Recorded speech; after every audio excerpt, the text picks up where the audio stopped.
বউ বউ বলেন, আসলে বউ আছে নাকি নেই, কোনটা? আমি বলি হাসন রাজার একটা ঘটনা বলি। আমি বুঝে গেছি তো, এটা তো শুরুতেই জানি।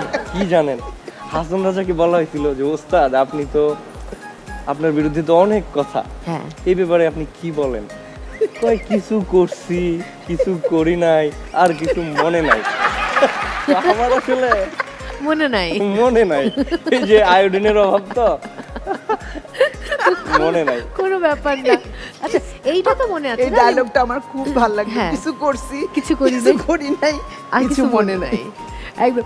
আচ্ছা, মায়ের হাতে কোন রান্না আপনার খেতে খুব ভালো লাগে? মায়ের হাতে রান্না, ও আমার মা যেটা রান্না করে সেটা হচ্ছে মসুর ডাল। মসুর ডালের মধ্যে এটা হচ্ছে, এটা কি বলে, চচ্চড়ি বলে, আমি জানি না এটা হ্যাঁ, প্রমিত হ্যাঁ, বাংলায় কি হ্যাঁ, বলে, হ্যাঁ, চচ্চড়ি। কি দেয় সাথে? সেটার সাথে লেবু পাতা দেয়।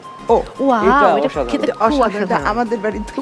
আমার আপা এখনই ভাত খেতে ইচ্ছে করছে, জিভে এবং পানি এসে গেছে। পাতাটা তুলে নিতে হয়, রাখলে তেতো হয়ে যায়। এই পাতাটা কিন্তু সারাক্ষণ রাখে না, ওই নামানোর আগে দেয়, দিয়ে আবার তুলে ফেলে। আমাদের যে কালচার সেখানে কিন্তু ফ্রিজ, ওভেন এগুলার কোনো এক্সেস নাই। না। মানে এই যে সকালবেলা যেটা খাবে ওটা সকালবেলায় রান্না হবে, Same. শেষ, একটু থাকলে সেটা দুপুরে, রাতে পর্যন্ত তো সম্ভবই না।